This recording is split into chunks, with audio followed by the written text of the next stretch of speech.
नमस्कार दोस्तों, जय श्री कृष्णा।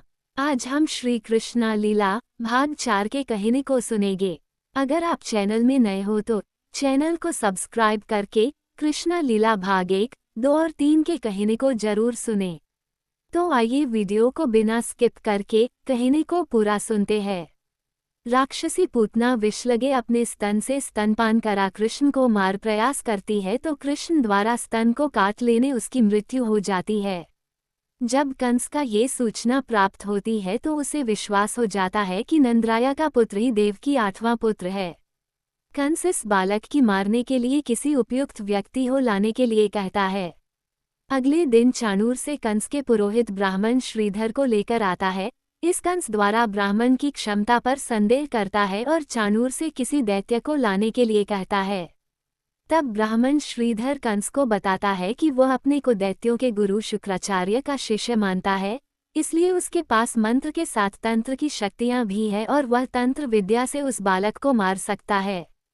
रात्रि को ब्राह्मण श्रीधर अपनी तंत्र विद्या से एक दैत्याकृत्या का आह्वान कर उसे अपने शरीर में समाहित कर लेता है और अगले दिन वह ब्राह्मण श्रीधर अपने गुरु शुक्राचार्य की मूर्ति से आशीर्वाद ले गोकुल की ओर निकल पड़ता है। ब्राह्मण भिक्षुक का रूप धर नंदराया के घर पहुंच जाता है, जहां यशोदा उसे भोजन के लिए अपने घर के अंदर आमंत्रित करती है।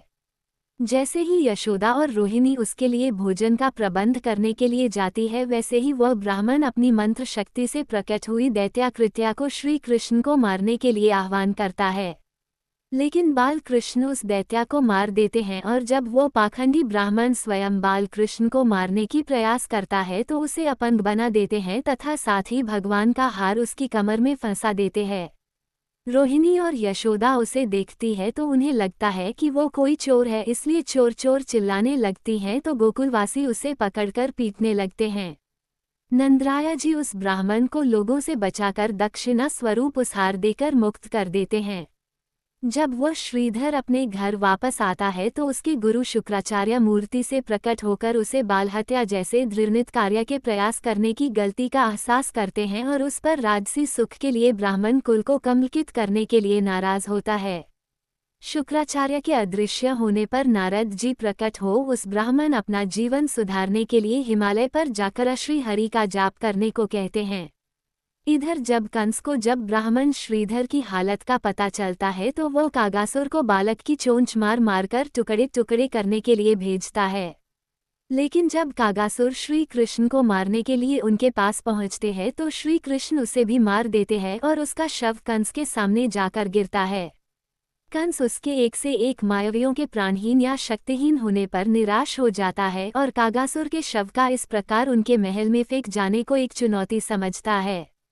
तभी कंस का मित्र दैत्यराज हिरण्याक्ष का पुत्र उत्कच, जो कि अदृश्य होने के कारण किसी को दिखाई नहीं देता है, केवल अपने द्वारा पहने हुए आभूषणों का द्वारा ही दिखता है, वो वहां पहुंच जाता है और कंस को उसकी समस्या के समाधान का वचन देता है कि उसका शत्रु कल प्रातः का सूर्योदय नहीं देखेगा। उसके द्वारा बालक को जीवित ही लाने के कहने पर कंस बालक को उसी के स्थान पर मारने के लिए कहता है। उत्कच गोकुल पहुंचकर बैलगाड़ी शकट से कुचलकर पालने में लेटे हुए कृष्ण को मारने का प्रयास करता है।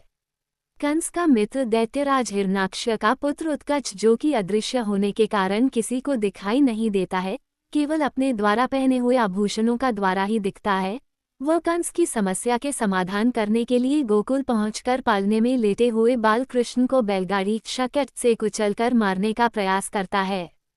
लेकिन बाल कृष्ण अपने पैर के अंगूठे से हल्का स्पर्श करते हैं, जिससे उत्कच बैलगाड़ी सहित आकाश में उछल जाते हैं और साथ ही उत्कच के टुकड़े होकर यमुना में जा गिरते हैं। बार बार अपने बालक पर हो रहे संकट के समाधान के लिए नंदराया देवकी के साथ अपने कुलगुरु शांडिल्य के पास जाते हैं। कुलगुरु शांडिल्य उन्हें बताते हैं कि बालक स्वयं संकटहार है और जन्मकुंडली तो उनकी बनाई जाती है जो जन्मा हो, लेकिन यह बालक तो अजन्मा है और इसकी जन्मकुंडली का ज्ञान तो स्वयं विधाता को भी नहीं है। लेकिन देव की मातृत्व प्रेम के कारण अपने बालक की सुरक्षा के लिए पूजा करवाने के लिए कहती है। इस पर कुलगुरु शांडिल्य मंत्रोच्चार ब्रह्मा द्वारा रचित पुरुष सूक्त के साथ बालक की पूजा करते हैं। ये देख राधा जी भगवान कृष्ण से प्रश्न करती है कि बिना कोई पुण्य किए उत्कच को परमगति कैसे प्राप्त हो गई। तब भगवान कृष्ण जी बताते हैं कि उन्होंने अपने परम भक्त महर्षि लोमश के भविष्यवाणी को सत्य करने के लिए उसका उद्धार किया है, क्योंकि उन्होंने जब पिछले जन्म दैत्यराज हिरण्याक्ष का उद्धार और पृथ्वी का समुद्र से निकालने के लिए वाराह रूप में अवतार लिया था, तब उत्कच को अपनी विशाल देह की रगड़ से ऋषि लोमश ने अपने आश्रम के सारे वृक्ष गिरा देने के कारण देह रहित हो जाने का श्राप दिया था और उसके द्वारा क्षमा मांगने पर द्वापर युग में भगवान श्री कृष्ण के चरण स्पर्श से पूर्ण उद्धार की कही थी। कुलगुरु शांडिल्य नंदराय को बुलाकर अपने वरोहिणी के बालक के नामकरण संस्कार यादवों के कुलगुरु ऋषि गर्ग द्वारा गुप्त रूप से करवाने का सुझाव देते हैं। इधर ऋषि गर्ग वासुदेव और देवकी को स्वयं गोकुल जाकर आचार्य शांडिल्य द्वारा किए जा रहे यज्ञ में बालक के नामकरण करने की बात बताते हैं तो देवकी उसका आशीर्वाद व उसके द्वारा बनाए गए 2 झबले रोहिणी को देने के लिए कहती है। इधर कंस को महामंत्री गुप्तचरों से प्राप्त आचार्य गर्ग के गोकुल जाकर यज्ञ किए जाने की जानकारी देता है और साथ ही कहता कि यदि वो नंदराय का बालक यदि देवकी का पुत्र है तो उसके संस्कार आचार्य गर्ग करेंगे। इस प्रकार कंस को देवकी का 8वें पुत्र के शक का निवारण भी जाएगा और इसी कारण उसने 2 गुप्तचरों को साधु के वेश में आचार्य शांडिल्य के आश्रम में भेजा है। आचार्य गर्ग कुलगुरु शांडिल्य से अपने प्रभु के नामकरण के संस्कार सांसारिक परिस्थितियों के कारण गुप्त रूप से चोरी छिपे करने की अपनी व्यथा व्यक्त करते हैं। कुलगुरु उन्हें आश्रम की गौशाला में ले जाते हैं जहां पर नंदराय, यशोदा और रोहिणी बालकों के साथ आते हैं। आचार्य गर्ग बालकों को देखकर मंदमुग्ध हो जाते हैं। शांडिल्य जी और नंदराय आचार्य गर्ग से रोहिणी के पुत्र के साथ यशोदा के पुत्र का भी नामकरण संस्कार करने को कहते हैं। इस पर आचार्य गर्ग बालक के सुरक्षा की दृष्टि से उनके द्वारा किए गए इस संस्कार की जानकारी गुप्त रखने को कहते हैं।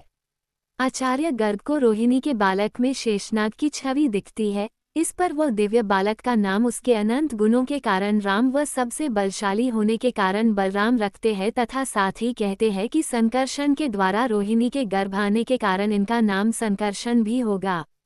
दोस्तों, श्री कृष्णा लीला भाग 4 समाप्त हो गया है। अगर आप भाग 5 सुनना चाहते हैं तो हमारे चैनल के साथ बने रहें। जय हिंद, जय श्री कृष्णा।